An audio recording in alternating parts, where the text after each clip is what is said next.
다 함께 사도신경으로 신앙 고백하심으로 일요 저녁 예배를 하나님께 드리겠습니다. 전능하사 천지를 만드신 하나님 아버지를 내가 믿사오며 그 외아들 우리 주 예수 그리스도를 믿사오니 이는 성령으로 잉태하사 동정녀 마리아에게 나시고 본디오 빌라도에게 고난을 받으사 십자가에 못 박혀 죽으시고 장사한 지 사흘 만에 죽은 자 가운데에서 다시 살아나시며 하늘에 오르사 전능하신 하나님 우편에 앉아 계시다가 저리로서 산자와 죽은 자를 심판하러 오시리라. 성령을 믿사오며 거룩한 공예와 성도가 서로 교통하는 것과 죄를 사하여 주시는 것과 몸이 다시 사는 것과 영원히 사는 것을 믿사옵나이다. 아멘. 예수 그리스도의 십자가의 보혈로 나를 구원하여 주신 하나님 아버지시여, 오늘 주님을 경배하며 찬양하기 원합니다. 우리 구원주 되신 주님의 크신 사랑을 높이며 노래하오니 오늘 우리의 예배를 받아주시옵소서. 예수 그리스도의 이름으로 기도합니다. 아멘. 다 함께 찬송가 478장 참 아름다워라 찬양하겠습니다.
성경 봉독 하겠습니다.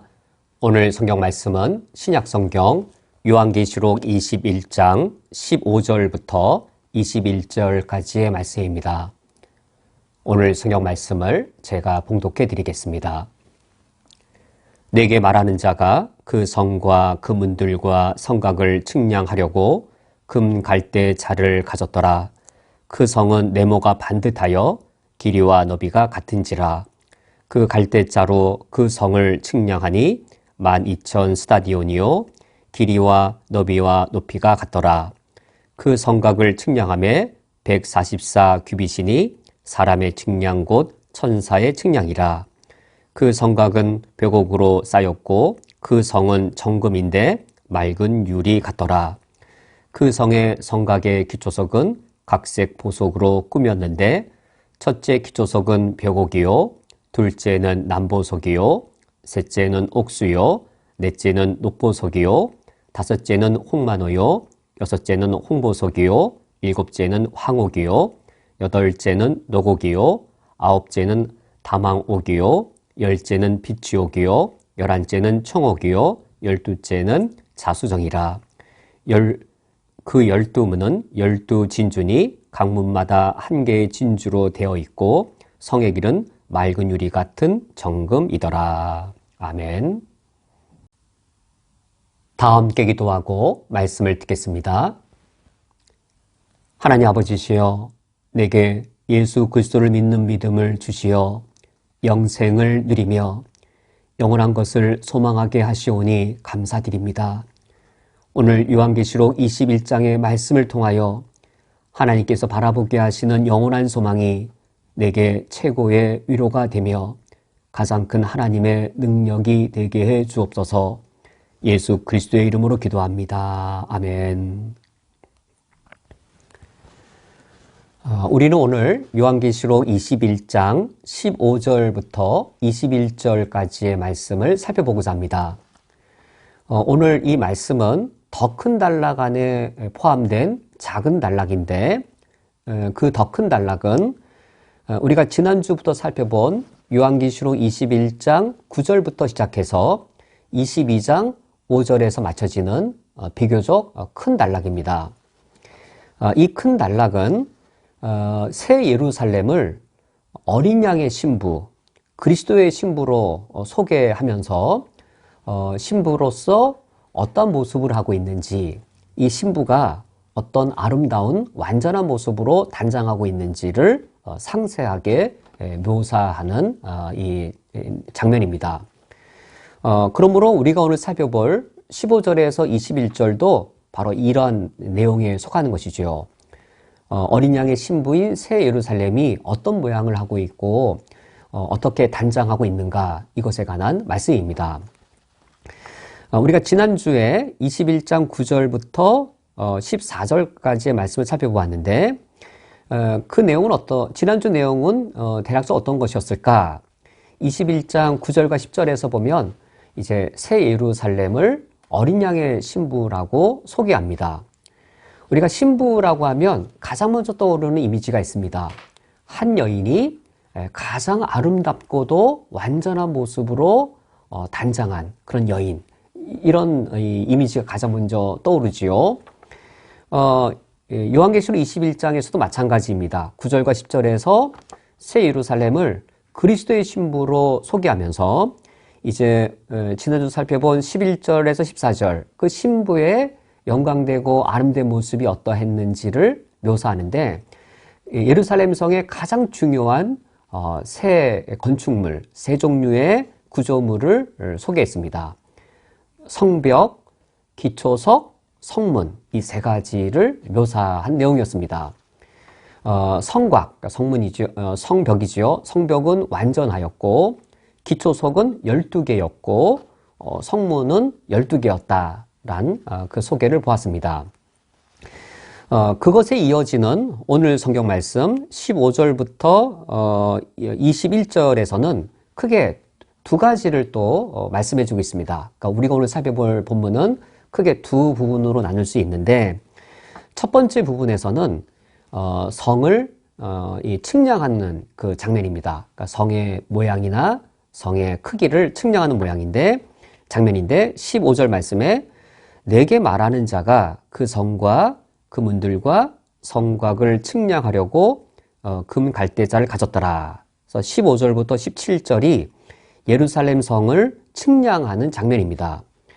누가 측량하냐면 15절에 내게 말하는 자, 그러니까 천사이죠. 천사가 예루살렘 성을 모양이나 크기를 측량하는데 15절 하반절에 금 갈대자를 가졌더라. 금으로 된 갈대자, 이 자가 이제 우리가 크기나 길이를 잴 때 쓰는 도구이지요. 이것을 가지고 예루살렘 성을 측량합니다. 이때 모양이 과연 어떠했냐면 16절 말씀에 보면 그 성은 네모가 반듯하여 길이와 너비가 같은지라. 예루살렘 성의 모양이 매우 독특하게 네모가 반듯했습니다. 길이와 너비가 같았다란 말은 정사각형의 모양을 하고 있었다라고 합니다. 우리가 이제 그 의미를 살펴보겠습니다. 그리고 이제 이 성의 16절과 17절에서는 이 성의 길이와 높이를 또 측량하는데 16절 중반절에 보면 이 성의 길이는 12,000 스타디온이어서 여기도 12라는 숫자와 관련되는 것을 알 수 있습니다. 예루살렘 성의 문도 12개고 기초석도 12개였는데 이 예루살렘 성의 길이가 12 곱하기 1000, 12,000 스타디온이었습니다. 그러니까 스타디온이라는 이 단위는 중요하지 않고 12,000이라는 숫자가 중요한 것이죠. 그리고 이 성의 높이를 재었더니 17절 말씀에 그 성곽을 측량함에 144 규빗이니라고 합니다. 여기서도 규빗이라고 한 단위가 중요한 게 아니고 144라고 하는 이 숫자가 중요한 것이죠.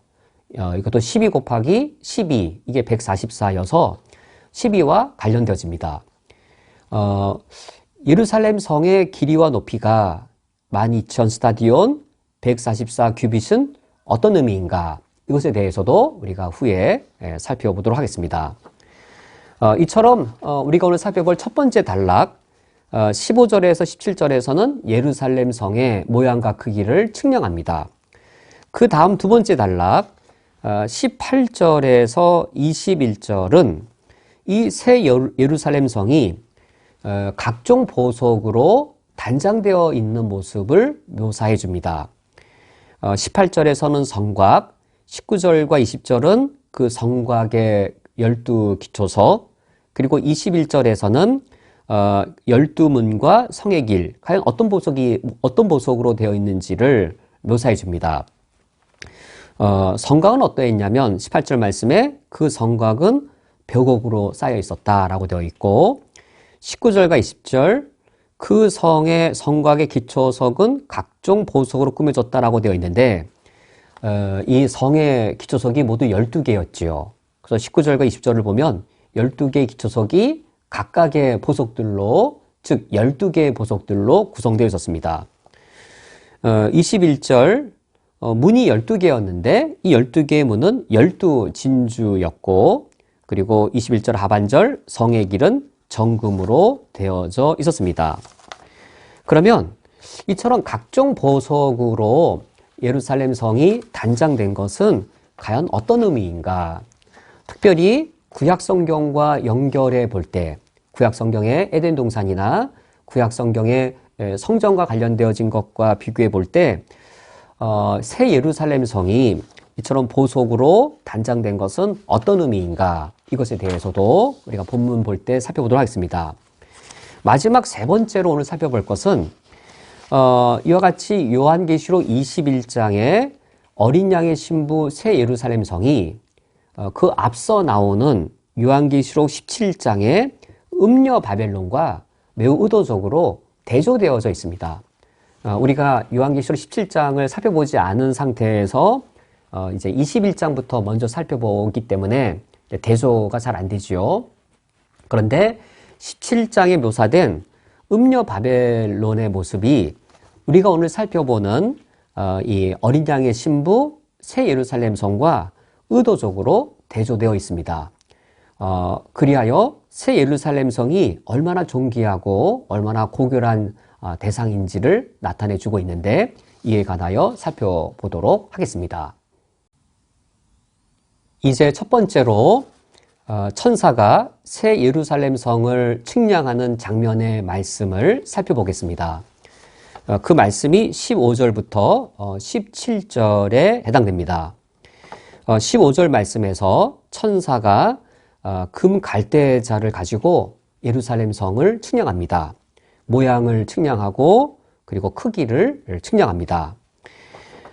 새 예루살렘 성을 측량했을 때 그 모양은 어떠했는가? 16절 말씀에 보면 그 성은 네모가 반듯하여 길이와 너비가 같은지라. 길이와 너비가 같으면 정사각형의 형태가 됩니다. 새 예루살렘 성은 네모가 반듯한 정사각형의 형태였습니다.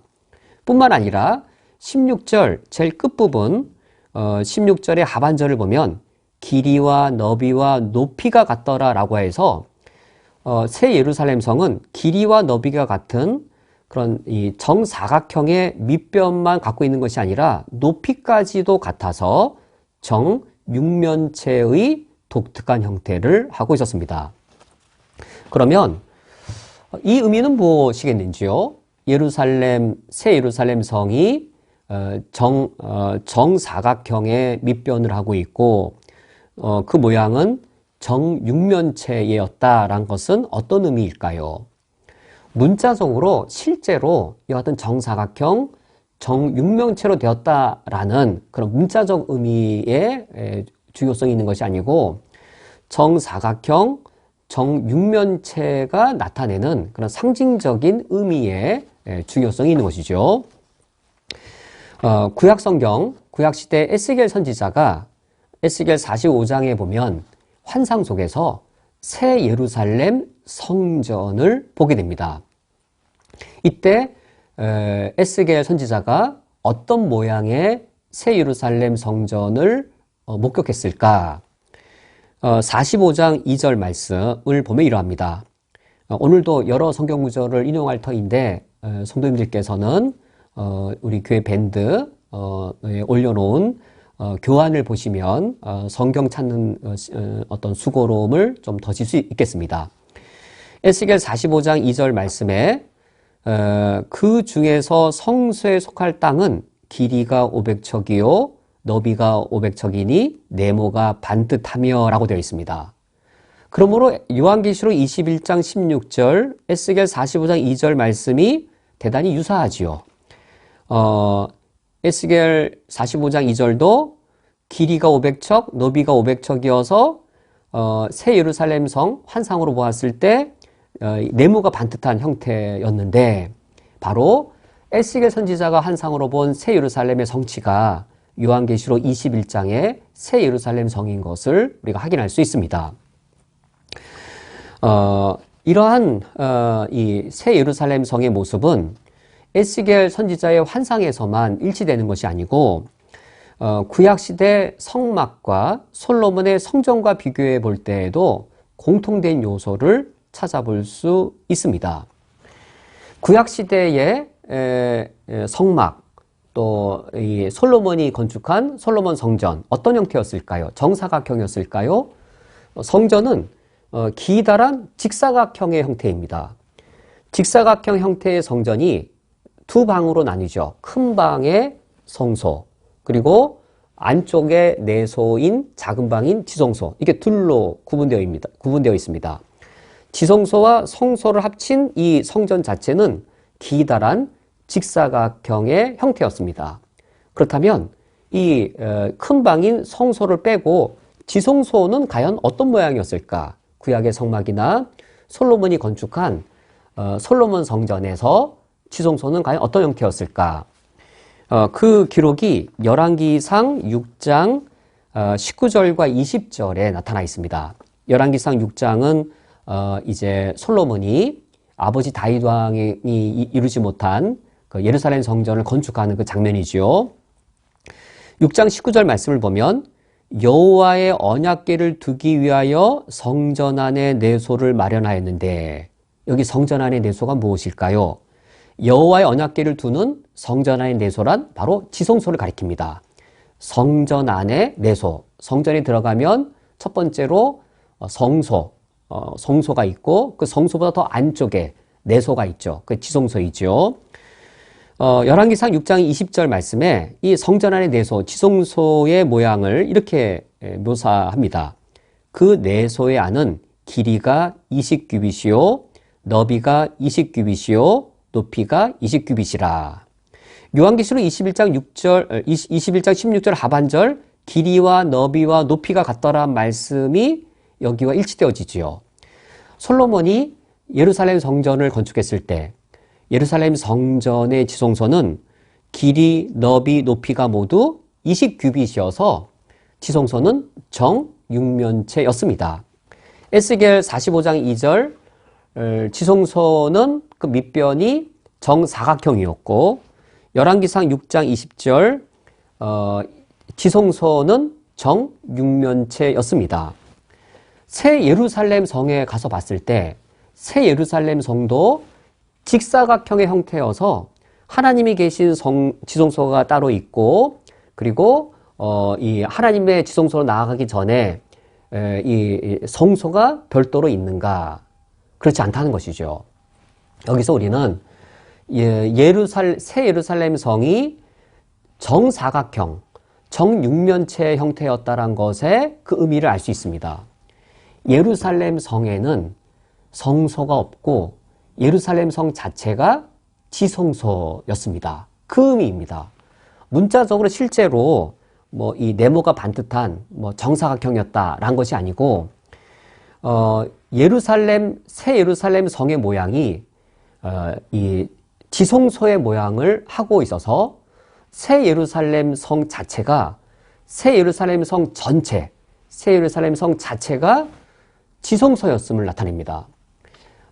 하나님이 이스라엘 성전에 거하시는데 직사각형 형태의 예루살렘 성전 안에 거하실 때 어디에 거하셨는가? 큰 방인 성소가 아닌 지성소에 거하셨습니다. 직사각형 형태의 지성소에 거하셨습니다.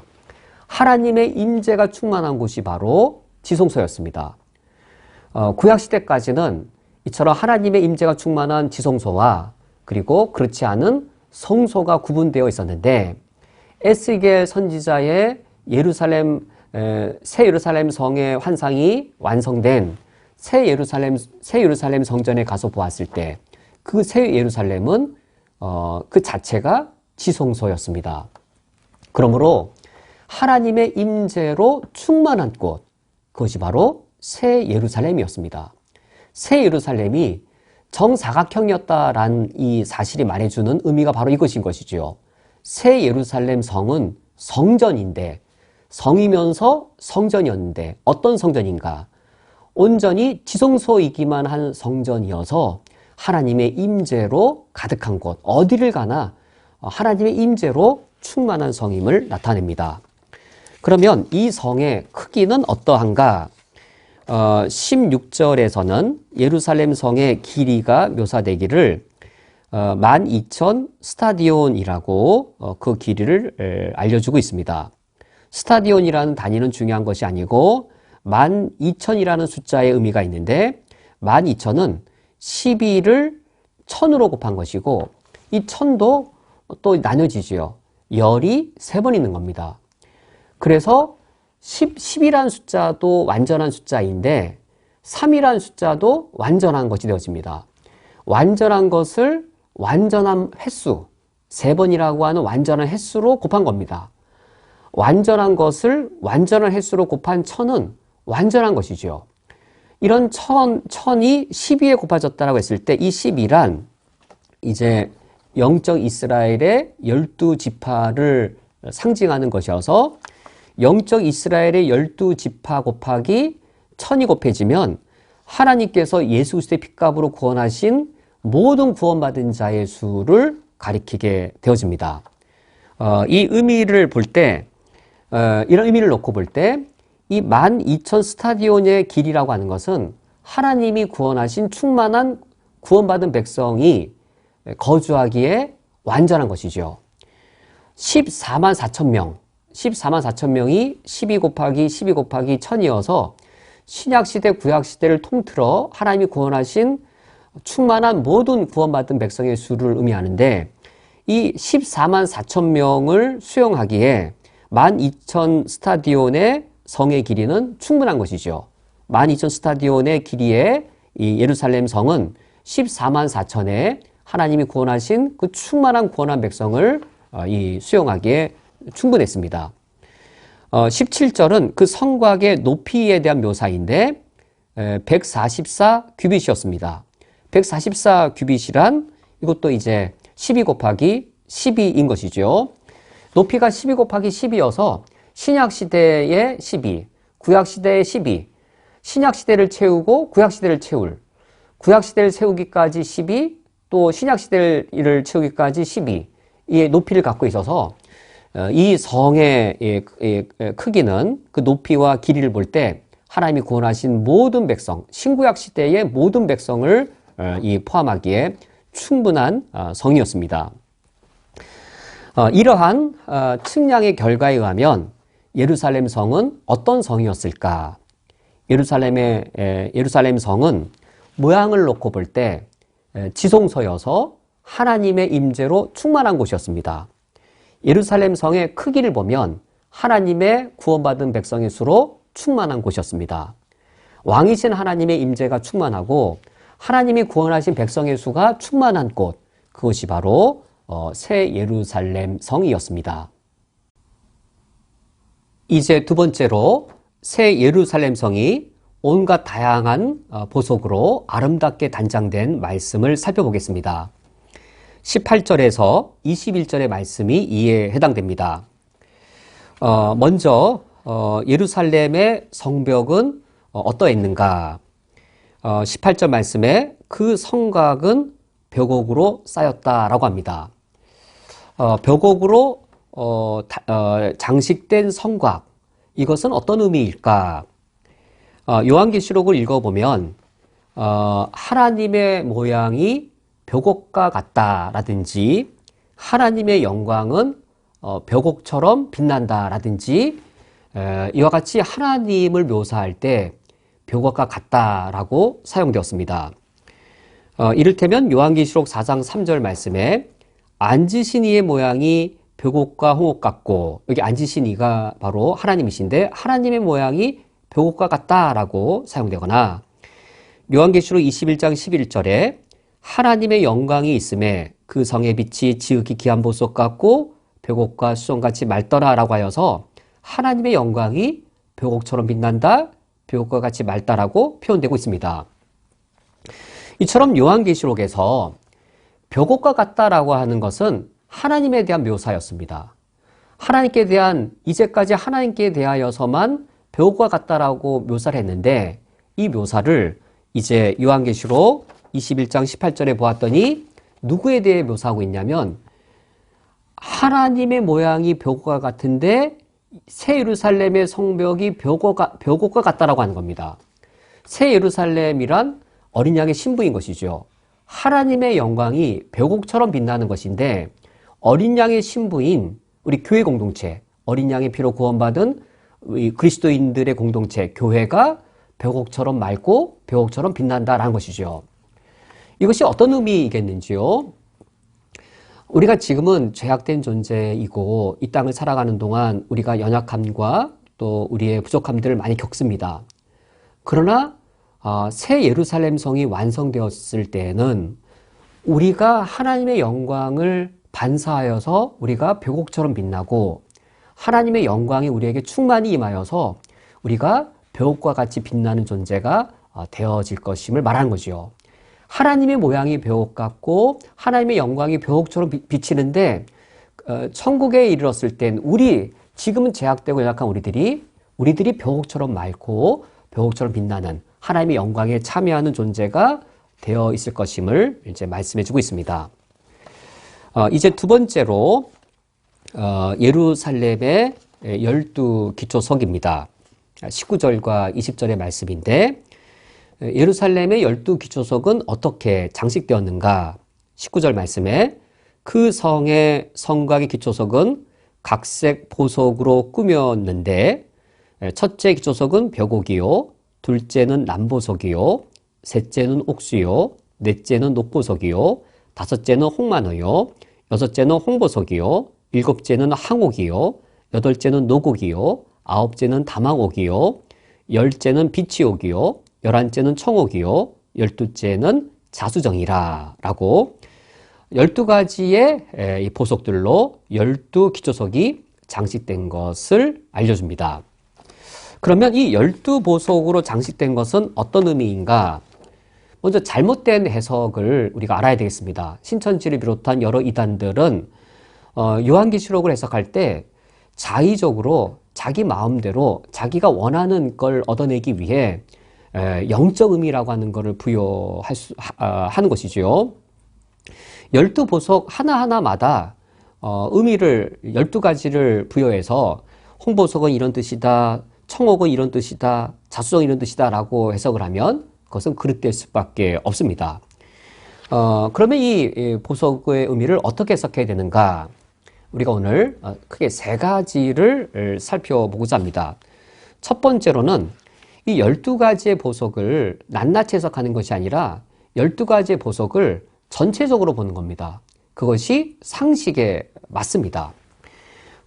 고대 사람들이 보석을 바라볼 때 어떻게 바라봤을까요?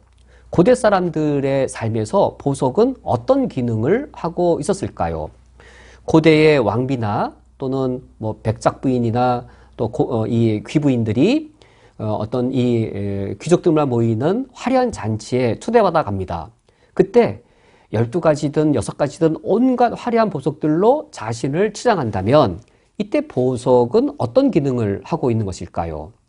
다이어는 어떤 의미, 뭐 이 사파이어는 어떤 의미, 뭐 보석마다 어떤 의미들을 다 해서 하기보다도 온갖 고귀하고 값비싼 보석들로 자신의 몸을 단장할 터인데 이때 이 보석으로 단장한다는 것의 의미는 지극히 값비싼 보석으로 치장해서 자신이 아주 값비싼, 값으로 따질 수 없을 만큼 고귀한 존재이고 이 보석들이 십이 아름다운 것처럼 자신의 그 아름다움과 영광스러움을 드러내는 것, 그것이 이 보석의 기능이지요. 가난한 사람들은 아무나 그런 보석을 살 수 없는데 화려하고 값비싼 수많은 다양한 보석들로 자신을 치장함으로 자기가 얼마나 고귀하고 고결하고 아름답고 완전한 존재인지를 나타내는 것이 보석으로 단장하는 기능이었던 것이죠. 이것이 요한계시록이 쓰여졌을 그 고대 시대의 상식이었습니다.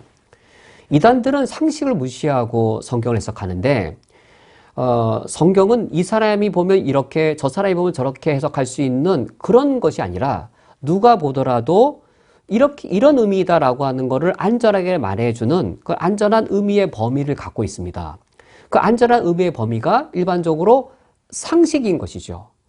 상식이란 범주 안에서 성경이 기록되어졌기 때문에 새 예루살렘 성이 이 12가지의 온갖 보석으로 꾸며졌다고 하는 것은 그치 고대 사람들이 왕비가 여같이 12가지 귀한 보석으로 꾸미고 백성들 앞에 나타났다면 그 왕비로서의 그 높은 존엄함과 영광스러움과 지극히 값비싼 그 소중함들을 드러낸 것처럼 지금 하나님께서 어린 양의 신부인 우리 그리스도인들의 공동체를 이처럼 고귀하고 가장 값비싼 그 이 영광스러움으로 단장하셨구나라고 해석하게 되는 것이죠. 이것이 이제 이 12가지 보석의 첫 번째 의미입니다. 그 당시 상식에 맞춰 보석으로 장식하는 기능이 무엇인가를 놓고 볼 때 가장 영광스럽고 가장 고귀한 이 값비싼 그 이 영광스러움 소중함으로 단장한 것, 그것을 나타내고 있습니다. 두 번째로는 이것을 해석할 때 성경은 성경으로 해석하는 것이 가장 기본입니다. 상식으로도 해석하지만 상식을 넘어서서 해석할 때가 있습니다. 그것은 이 성경 본문이 배경되는 또 다른 본문이 있는가를 보는 겁니다. 요한계시록 19장 7절, 요한계시록 21장 2절 말씀을 보면 새 예루살렘을 하나님이 어린 양의 신부로 여기고 있고 어린 양의 신부로 단장하고 있다라고 말씀하고 있습니다. 새 예루살렘이 신부로 여겨지고 신부로 단장된다라고 하는 이런 의미가 구약 성경에 쓰인 것이 있는가를 보는 겁니다. 구약 성경이 배경이 되어서 지금 요한계시록 21장이 쓰여졌는가를 보고 만약 구약 성경에 지금 요한계시록 21장에 이런 말씀이 배경되는 것이 있다면 이 구약과 연결해서 해석하는 것이죠. 지금 요한계시록 21장에서 새 예루살렘을 하나님이 신부로 여기고 있고 신부로 아름답게 단장하고 있다라고 하는 이런 개념이 이사야 54장에서 보면 나타나고 있기 때문입니다. 이사야 54장을 배경으로 하여서 요한계시록 21장이 쓰여졌기 때문에 요한계시록 21장을 이사야 54장과 연결해서 해석해야 되는 것이죠. 이사야 54장에는 어떤 내용이 나오냐면 하나님께서 이제 포로로 끌려가는 이스라엘 백성, 이 신부를 잃어버리는 것이죠. 하나님이 자신을 이스라엘의 남편이라고 여기십니다. 자신을 이스라엘의 남편으로, 이사야 54장 4절과 6절에 보면 하나님이 자신을 이스라엘 남편으로, 근데 아내인 이스라엘이 범죄하고 영적 간음을 저질러서 포로지로 끌려갑니다. 포로지로 끌려가서는 이 신부로서의 아름다움과 또 아내로서의 모든 고귀함들을 다 잃어버리게 될 겁니다. 하나님께서 그러나 포로지로 끌려간 이스라엘을 다시금 가나안으로 돌아오게 하실 것이고 파괴되었던 새 예루살렘을 아름답게 회복할 것인데, 이때 이 사실을 어떻게 표현하시냐면 이 포로지로 끌려간 아내를 다시금 아름답게 단장시키시는 것으로 묘사하십니다. 신부를 아름답게 단장시키시는 그 이미지를 가지고 포로지로 끌려갔던 이스라엘 백성들을 다시 구원하고 회복시키실 것을 예언하십니다. 그것이 이사야 54장 11절 말씀인데, 너 곤고하며 광품에 요동하여 안위를 받지 못한 자여 보라. 이제 포로지로 끌려간 아내인 것이죠. 이제 교환의 5페이지에 있습니다. 내가 화려한 채색으로 내 돌 사이에 더하며 청옥으로, 이 보석입니다. 청옥으로 내 기초를 쌓으며 12절 말씀, 홍보석으로 내 성벽을 쌓으며 석류석으로 내 성문을 만들며, 이렇게 지금 보석들이 나오죠. 내 지경을 다 보석으로 꾸밀 것이며 라고 하여서 하나님께서 새 예루살렘을 이처럼 신부로 단장하시는 것을 예언하십니다. 이러한 이사야 54장 말씀을 배경으로 할 때 요한계시록 21장에 12기초석으로 새 예루살렘 성이 아름답게 단장하는 것은 어떤 의미인가, 이것이죠. 우리가 지금은 범죄한 이스라엘 백성들이 포로지에 끌려가서 하나님의 그 이 백성으로서의 거룩함, 또 신부로서의 아름다움 다 잃어버린 것처럼 우리들은 지금 사탄의 지배 아래서 탐욕을, 음욕을, 여러 많은 죄악된 것들을 우리가 우리 마음속에 품고 있는 더럽혀진 이런 모습입니다. 그러나 새 예루살렘 성이 완성되었을 그때에는 우리의 이런 현재 더럽고 깨어지고 오염된 것들을 하나님이 다 깨끗하게 정화시키시는 것이죠. 아버지를 떠났던 탕자가 다시금 아버지께로 돌아왔을 때 아버지가 그 아들을 씻기고 아들의 옷을 입히고 또 이 손에 손가락 가락지, 금가락지를 끼셔서 아들로서 단장함으로 이 아들을 회복시켜 주신 것처럼 우리가 새 예루살렘, 하나님의 그 구원이 완성되었을 때에는 이 12보석으로 화려하게 다시금 회복되어진, 회복된 아내, 회복된 백성, 회복된 아들이 될 것을 이처럼 나타내어주고 있습니다. 첫 번째 해석이나 두 번째 해석이 크게 다르지 않죠. 상식적으로 해석한 것이나 이사야서 54장을 배경으로 하여 해석한 것이나 큰 의미의 차이가 없는, 넓은 의미에서는 같은 의미를 말해주고 있습니다. 우리가 한 가지 더 살펴볼 것이 있습니다. 이 보석이라고 하는 것, 보석이라고 하는 이것이 요한계시록에만 나타나는 것이 아니라 구약 성경에 출애굽기에도 나타나고 에스겔서에서도 나타납니다. 이 보석이라고 하는 것이 지금 이 요한계시록 21장의 12보석이 구약 성경을 보면 이 출애굽기 28장, 에스겔 28장의 말씀이 배경이 되어서 이 출애굽기 21장에서 요한계시록 21장에서 다시 사용되어진 것을 놓고 볼 때 우리가 한 가지 해석을 더 추가할 수 있습니다. 출애굽기 28장 17절에서 20절에 보면 여러 보석들이 나오는데 그 보석들은 성전을 섬기는 대제사장의 그 옷, 대제사장이 입는 그 옷에 가슴에 장식된 보석들이 나옵니다.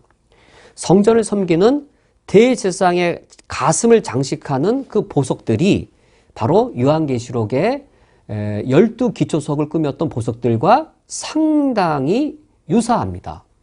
그래서 요한계시록 21장의 새 예루살렘이 출애굽기 18장의 성전을 섬기는 이 제사장 곧 성전과 긴밀한 연관을 갖게 되는 것이죠.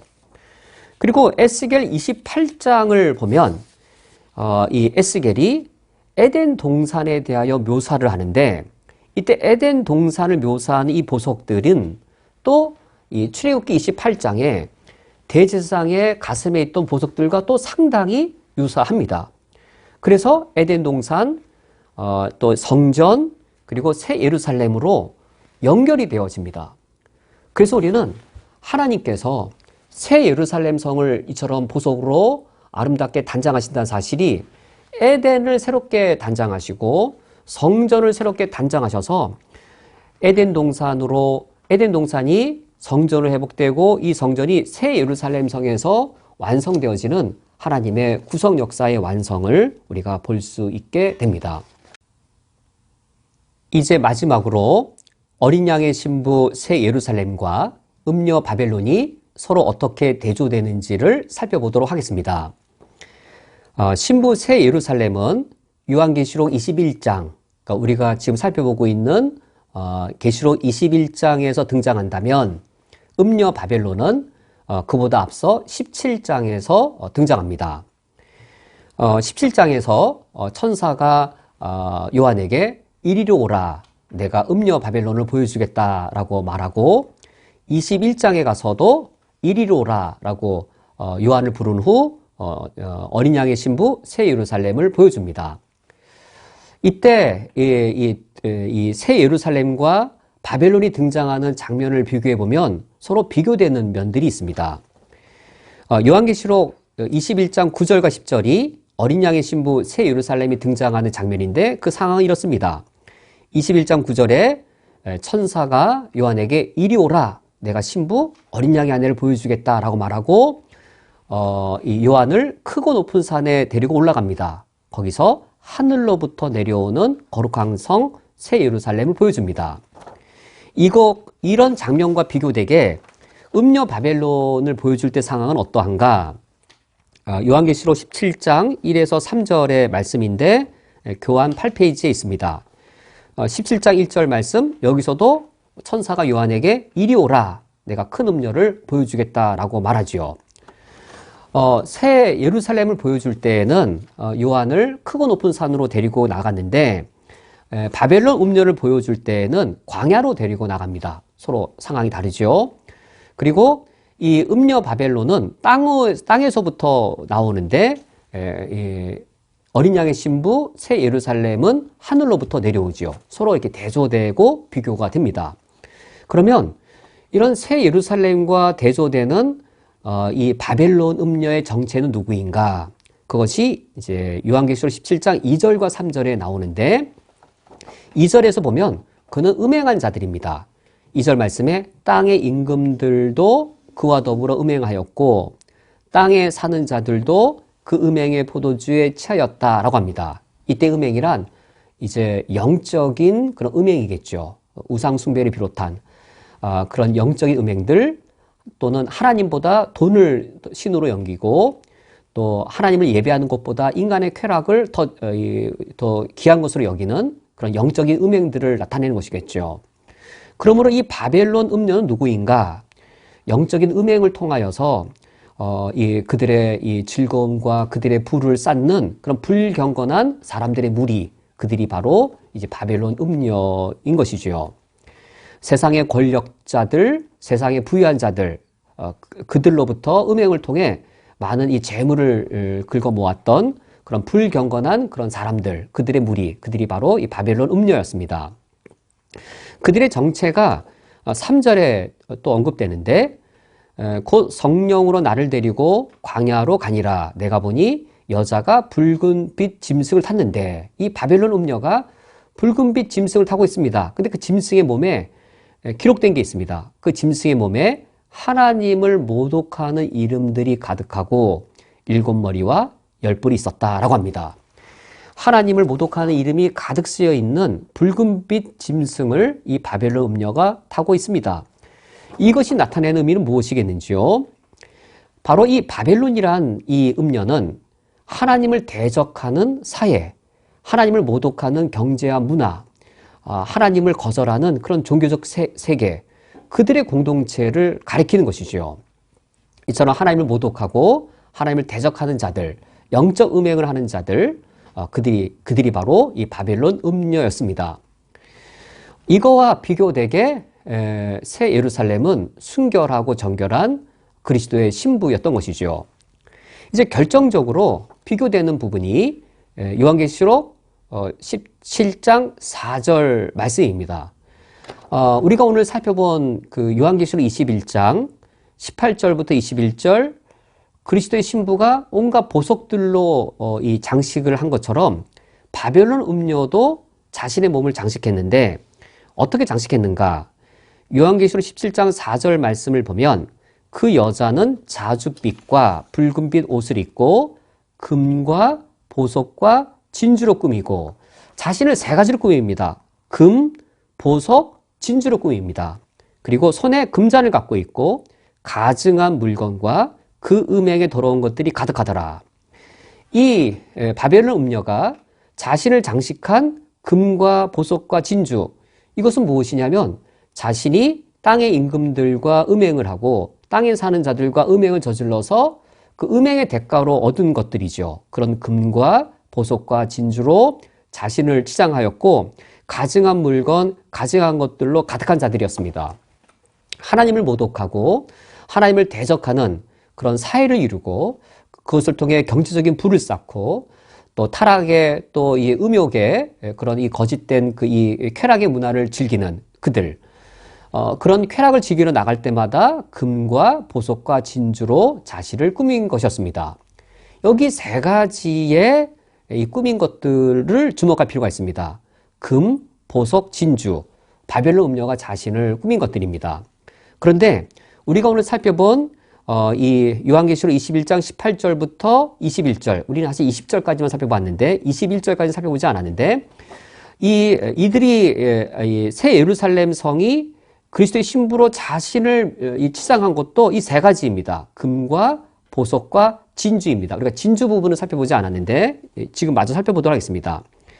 먼저 21장 18절 이 성곽은 새 예루살렘의 성곽은 벽옷으로 성은 정금이었죠. 그리고 19절과 20절 그 성의 12기초석은 12가지의 각종 보석으로 꾸며져 있었지요. 그리고 21절 우리가 살펴보지 않는 구절인데 12문은 12진주니 각 문마다 한 개의 진주로 되어 있고 성의 길은 맑은 유리 같은 정금이더라 라고 하여서 성으로 들어가는 그 문이 12진주문이라고 되어 있습니다. 한번 18절부터 21절까지 이 새 예루살렘 성이 무엇으로 장식되어 있는지를 보면 첫 번째가 금이고 두 번째가 12보석이고 세 번째가 진주입니다. 즉 바벨론 음녀는 자신이 영적으로 음탕한 짓을 하여서 이 타락한 경제, 하나님을 모독하고 하나님을 대적하는 그런 정치와 문화를 만들어서 돈을 얻고 권력을 얻고 그것으로 쾌락을 취하는 그런 금과 보석과 진주로 자신을 치장하였다면 이것에 비하여 그리스도의 신부 새 예루살렘은 하나님 아버지 앞에 정절과 그리고 신앙의 지조를 지킨 후 새 예루살렘의 기초석이 되어지는 이런 보석들로 자신을 치장하고 단장하였습니다. 같은 금과 보석과 진주이지만 그러나 실제로는 정반대인 것이지요. 이것은 이 땅에서 이루어질 일이 아니라 우리가 죽음 이후에 하나님 앞에 갔을 때 반드시 이루어질 진리입니다. 우리가 이 땅을 살아갈 때에 바벨론 음녀와 같은 영적 음행으로 이 세상의 부와 이 세상의 권력인 영적 음행의 결과에 금과 보석과 진주로 바벨론 음녀처럼 나를 치장할 것인가, 아니면 예수님이 역사를 다 완성하셨을 때 새 예루살렘의 기초석이 되어지고 문을 구성하고 벽을 구성할 그때의 새 예루살렘 성을 장식할 그런 금과 보석과 진주로 지금의 나의 신앙생활을 단장할 것인가, 그것이 우리의 선택이고 우리의 믿음의 결단이 되어야 하겠습니다. 함께 기도하시겠습니다. 하나님 아버지시여, 우리가 요한계시록 21장의 말씀을 통하여서 내가 영혼을 바라보며 영원한 소망 가운데 이 땅을 살아가게 하여 주시옵소서. 바벨론 음녀가 지금은 부러울 수 있겠지만 바벨론 음녀의 금과 보석과 진주를 부러워하지 않게 하여 주시옵고, 예수께서 역사를 완성하실 때에 새 예루살렘 성을 아름답게 장식할 정금과 각종 보석과 12진주를 부러워하게 하여 주시어서 영원한 소망으로 하나님 아버지 앞에 참된 믿음의 삶을 살게 해 주옵소서. 예수 그리스도의 이름으로 기도합니다. 아멘. 다 함께 주기도로 오늘 예배를 폐하겠습니다. 하늘에 계신 우리 아버지여, 이름이 거룩히 여김을 받으시오며 나라가 임하시오며 뜻이 하늘에서 이루어진 것 같이 땅에서도 이루어지이다. 오늘 우리에게 일용할 양식을 주시옵고, 우리가 우리에게 죄 지은 자를 사하여 준 것 같이 우리 죄를 사하여 주시옵고, 우리를 시험에 들게 하지 마시옵고 다만 악에서 구하시옵소서. 나라와 권세와 영광이 아버지께 영원히 있사옵나이다. 아멘.